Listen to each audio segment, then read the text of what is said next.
The Ranger Arms RA9 shooting impressions video. I'm actually pretty excited about this one. Pleasantly surprised during the tabletop video, as you guys saw. Coming up next, you will see absolute first shots through the gun, full magazine +1, the trademark what's for dinner test to see what it eats, the spinner for sights and trigger control, some practical accuracy, and concluding thoughts from 2 shooters. Coming up next on GBGuns. Cold shots, no warm-up, no preps, no practice to these things. This isn't a highlight reel channel, this is a review channel. 10 rounds of Sterling 115 grain from Global Ordnance. This stuff is incredibly soft shooting. Turkish gun, are we gonna have issues? Could be, we'll find out. As wonderful as the day is, I forgot the other tripod at home, so sorry we can't target camera, but I do have the same C-zone piece of steel at the same 22, 23 yards away that always shoot. This is just 10 rounds to get a feel for the gun. Man, that went into action nicely. Let's see how it goes.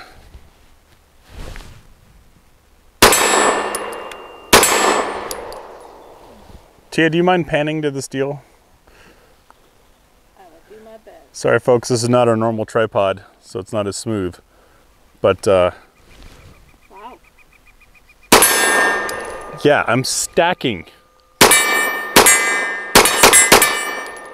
Okay, those didn't stack, but the first 3 did. I made some assumptions in the tabletop based on the build quality as to what shooting this would be like. So far, I think I'm right. That, wow, this will be fun. Tia, it's your turn for 10 rounds. 10 rounds.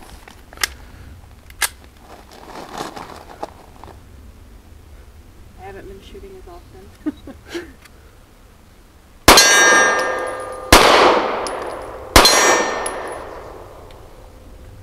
I like it.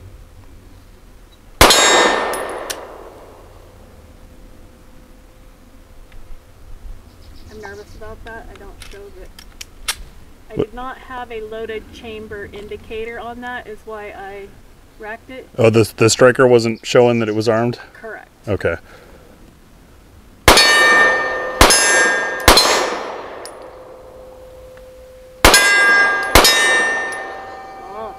That is going to be a fun one. That is so controllable. Yeah, and so our hand sizes are drastically different. To me, it is incredibly comfortable in the hand. How's it fit in you? It fits great. I did a little prior to shooting just to see if this backstrap was going to work, if I needed to change it, and it's fine. I assume it's large. The one in the box is medium, so that's what we went with. It's going to be fun. I think so too. All right, next up is full mag +1. Just real quick, we grabbed the round off the ground that Tia had to rack out, and it has a rather soft primer strike. So there was a light strike there. Now this is super affordable ammunition, so it could have been a proud primer that got pushed into place by this and not a soft strike. Only time will tell and shooting more rounds, but maybe an imperfection. Full magazine +1, I'm using a CZ75 mag for the 1. Because they fit this gun. We'll also be using it in the What's for Dinner, but I'm using the provided CZ75 pattern magazine for the full mag. So this gives us 18 rounds on tap. The magazine loaded very nicely, very easily. No sharp points, no extra force required. 18 rounds. In case you're new to the channel, the purpose of this is just to see how the gun runs fully stuffed, extra challenging using soft ammo.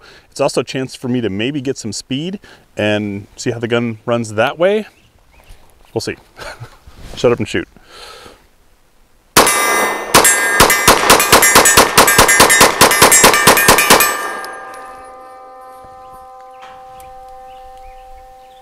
It's a beautiful ring. Did miss quite a bit, but I wanted to go at speed and no struggles with the gun. That was pretty smooth, and man, this thing is comfortable. Now let's see what it eats. And here we go. What's for dinner time? Thanks to our patrons and Ammo Squared supporters, we're gonna see what the gun eats. As I roll past these, you'll notice that each of them has a different kind of overall length. The ogive is in different locations. We've got different projectile shapes, different case materials and types and coatings. The point of this is to see, what will the gun eat? Will it feed it from slide lock? Will it cycle and feed another round of the same type, and will lock open on empty. Third round is to reduce variables. We don't have the time or resources, nor want to bore you guys with running full mags of this stuff. So if you want to try any of this yourself, check out the pinned comment over at gbgunsdepot.com. I will link to the sources as I can find them, but this is usually an interesting test. We'll also try to note on any recoil impulses or smells, because some people like that. For circle number 1, we have Norma's range training 65 grain. We figured out how to jerry-rig the target camera by resting on the barrel.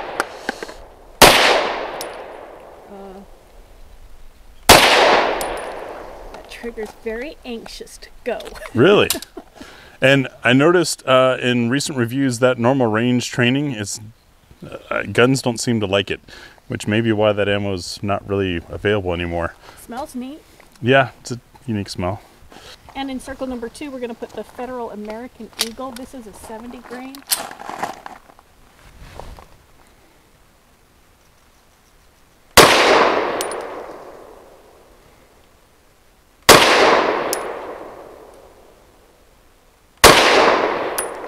Nice shooting. Very poppy. Yeah. We still going? Yeah. Circle number 3 is the MagTech steel case, whatever. 115 grain. Yeah. This stuff seems to be the new source of steel cased ammo, and it's polished, so we don't have quite the same friction issues that. I would have known that when I ordered ammo last. I would have picked some up.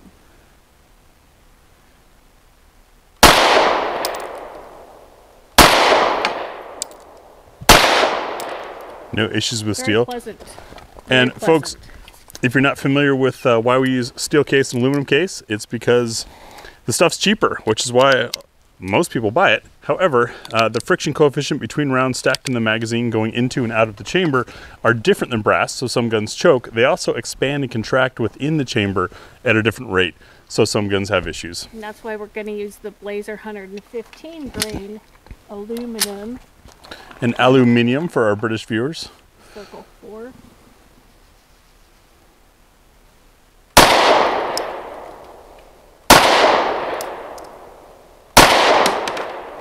Also pleasant to shoot.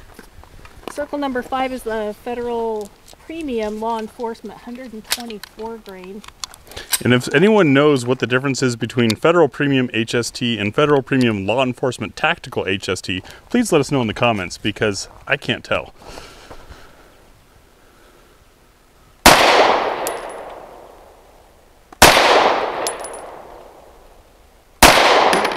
Well, I think it's because this one's more accurate.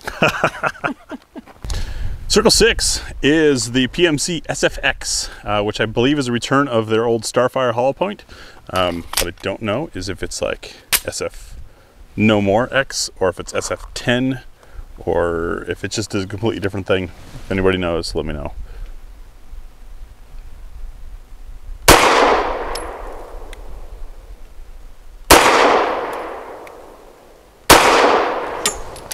No issues, very comfortable to shoot. Smells like weeds.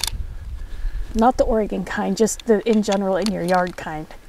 Like when you just mowed Yeah. a lawn that might be predominantly weeds. Not that I would know what that smells like. Circle 7, PMC Syntec PCC 130 grain. Now this is a slow burning powder. It's meant to get good velocity out of longer barrels. That also tends to mean a little less recoil in handgun, which is why it's fun to use.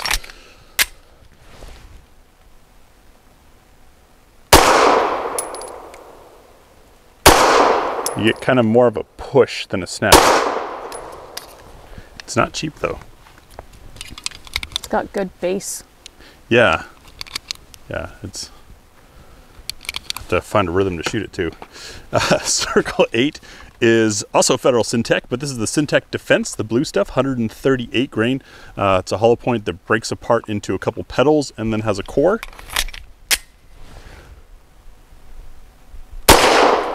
That trigger surprised me. That trigger was a sloppy pull. Oh, it just looks terrible. Maybe I shouldn't have said that because it still came out great. Circle 9 is PPU's Defense Line 147 grain. This is an affordable all point.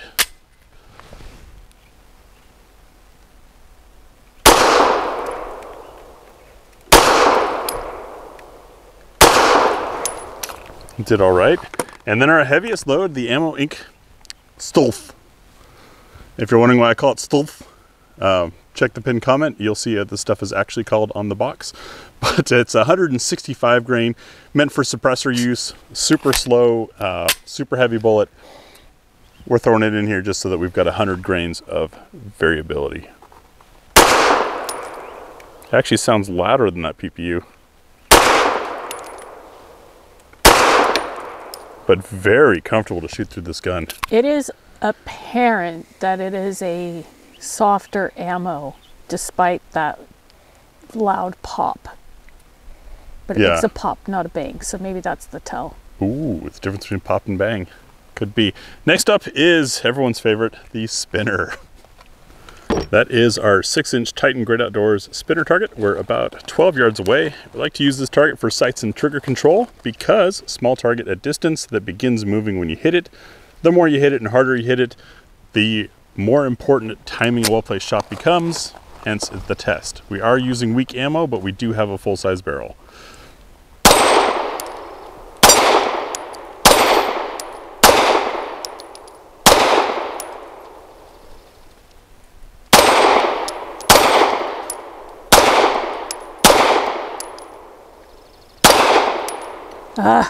I was getting there. I felt a lot more confident about that this time than in times past.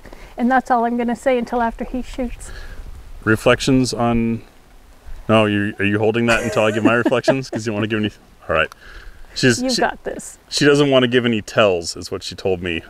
So I guess I'm up. All right, I've got 8 rounds of the same Sterling 115 grain.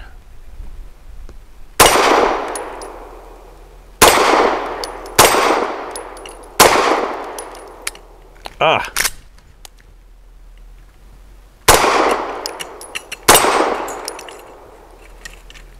Oh, you.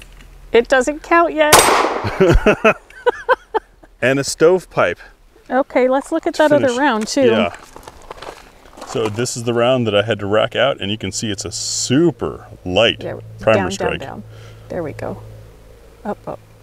Perfect. Barely hitting it. When it's this light, I mean, that's borderline like the firing pin might be broken or too short kind of thing. If it had been a proud primer, I think we'd see more indentation than that. Just interesting that we're finding that. I hope this doesn't mean we've got durability issues in the gun.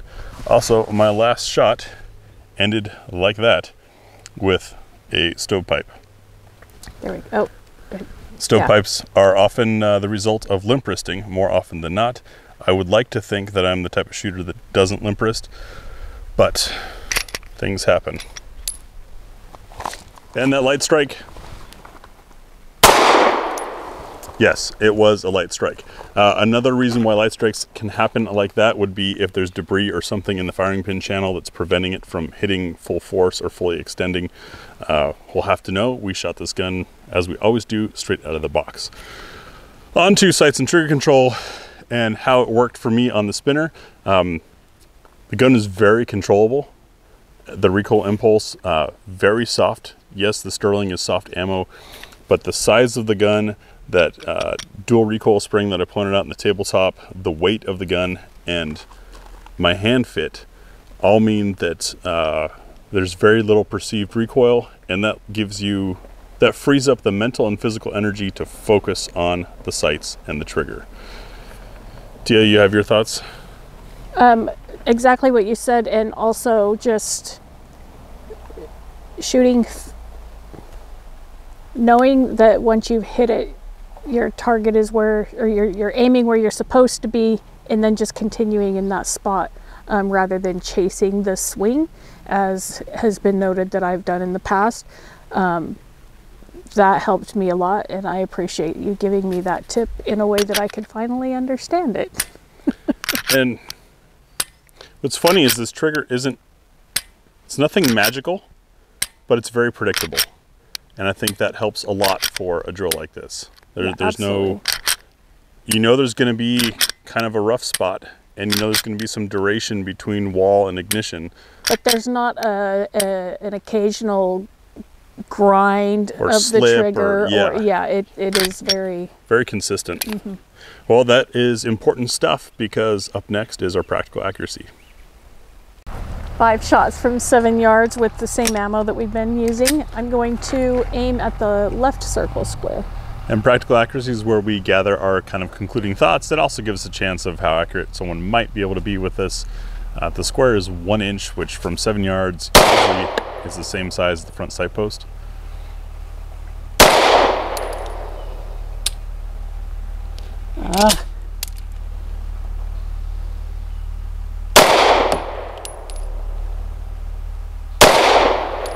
So it was another one of those light primer strikes. I did not have the whatever. Yeah, it clicked. You pulled the trigger, it released the striker, but it didn't hit hard enough. So another light primer strike that's like barely touching it. We've only had this on the Sterling ammo. However, the Sterling ammo has been what we've shot the most of. So it's possibly a mechanical issue with the gun. And with that light struck round, second attempt. Ha. And now I've got to pan over with this because we already turned off the target camera. That's Tia's target. It's pretty damn good. 5 shots from 7 yards, same Sterling 115 grain. Right circle square, which is not my normal territory, so if I have any accuracy issues, I'm going to blame Tia for taking my left circle square. Oh, it's always something.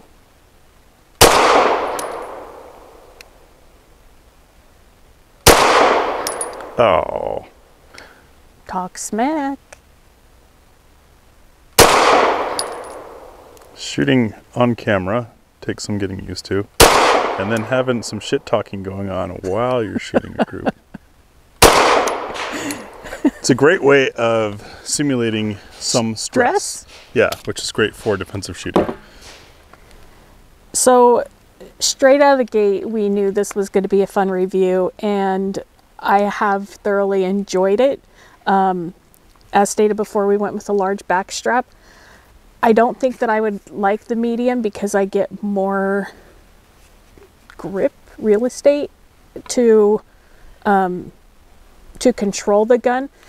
That being said, it's not hard to control. It's a very easy gun to control where recoil is concerned.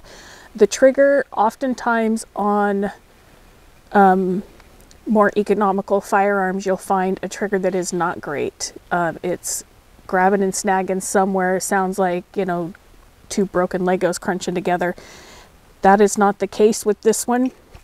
It's very predictable. It's a nice trigger, honestly. It's a nice trigger.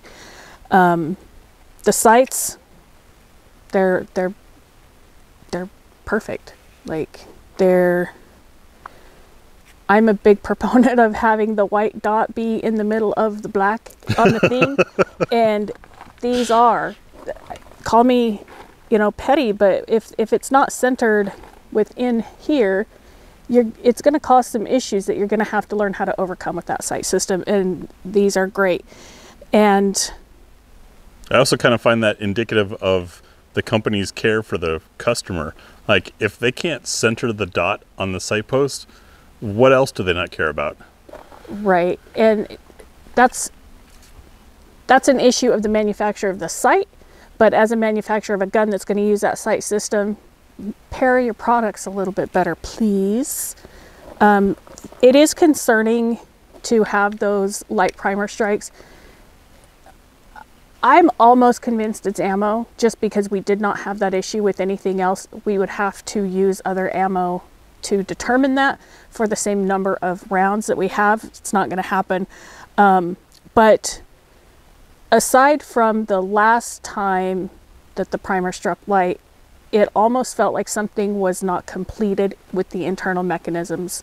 Like, you can feel it in your hand. It just wasn't right. And sure enough, I did not see the loaded chamber indicator on the rear again.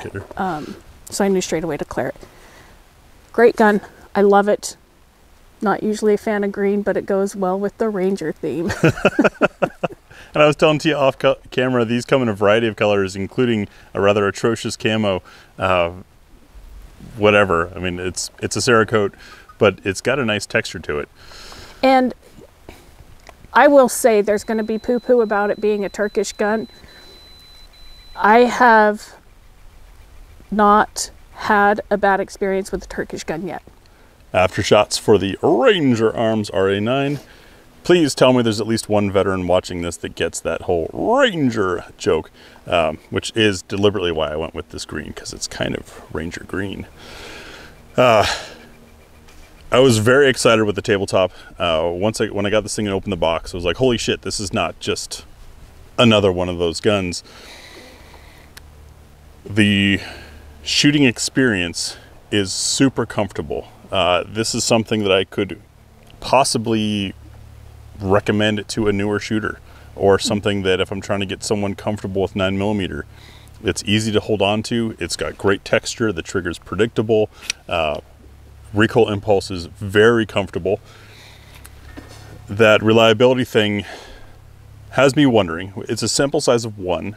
It's a very, very early gun, I believe, simply because it's a new company and grabbed one, I believe, rather soon after they hit the US market. So maybe it's a teething thing that hasn't been figured out yet. Hard to tell. Maybe it's ammo picky. It's funny, as when Tia was talking about, not ammo picky for cycling, but ammo picky for primer type.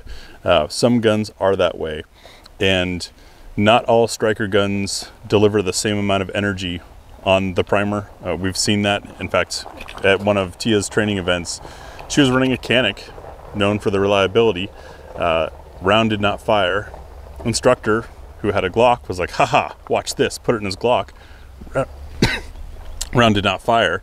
So then I said, haha, watch this, and pulled out my hammer-fired Grand Power, and the round fired. Now, each of those 2 first light taps might have seated the primer a little better. That's why I went. I don't know, but each gun delivers a different amount of energy. So it might be that Sterling is not great for this gun. Aside from that, I'd love this thing. Off camera, Tia and I were discussing usually something like this that is affordable, assuming it's reliable, and durable because it's Cerakoted and all that. It's something you suggest for your camping gun or your truck gun or your neglect it for years but know you've got it gun. With the reliability that we saw here, would I still recommend it for that? I think it still could be. Check the ammo first, make sure it runs with the ammo. And then the other thought, I hate saying this, but it is a thought. You've got 18 rounds on tap. If you get 1 misfire out of 18, you still have 17 rounds. So if you can rack the gun and clear that malfunction, is it really a big loss? That's something for keyboard commandos to argue about as far as their speeds and how that half second may or may not make a difference. And I don't want to put that on you. I'm just saying it's food for thought. At the price that I got this for, which is insane, I don't say it on YouTube because then YouTube thinks I'm trying to sell guns, but don't worry, links and all that data will be in the pinned comment at the article over at gbgunsdepot.com. The price that I got this for, I don't see, if you've got that cash laying around and want an enjoyable range gun, pick one of these up. Yeah, it's not a cheap gun. It is an inexpensive gun. Yes. And in my opinion, the difference is it is very good quality for an affordable price. True. Even though we had imperfections, other guns in this price range tend to be cheap all the way around. We maybe have one issue in this. We don't know. It could be the ammo. But super affordable, fun to shoot. I think it's worth taking a look at. And the manufacturer itself has higher end models that are pretty sexy looking. I was excited to see those because this isn't red dot ready, and I thought, oh great, now anyone under 30 is not going to want to shoot it because they can't put a dot on it. But they do have dot models, and there's other models out there. This is just the first one to hit the US. It's kind of our first taste of Ranger arms, much like the Airmox Defense X-Fire was our first taste of Airmox. And when T and I met with them at IWA Classics in Germany, they had some really cool stuff on display that just isn't in the US yet. So don't don't judge a foreign gun company by what's on the market in the US. That's what the ATF approved and an importer decided to buy. Exactly. There's a lot more out there. But It's cool. what we're being allowed to have based on those restrictions within our country. Yeah. And an importer saying, okay, I'm going to buy 5,000 of these. Some importers are just looking to make a quick buck. High volume, low margin, flip them and get it out. It takes a lot more commitment for an importer to buy the expensive stuff and hope it all sells. So anyways, Ranger Arms RA9, check it out.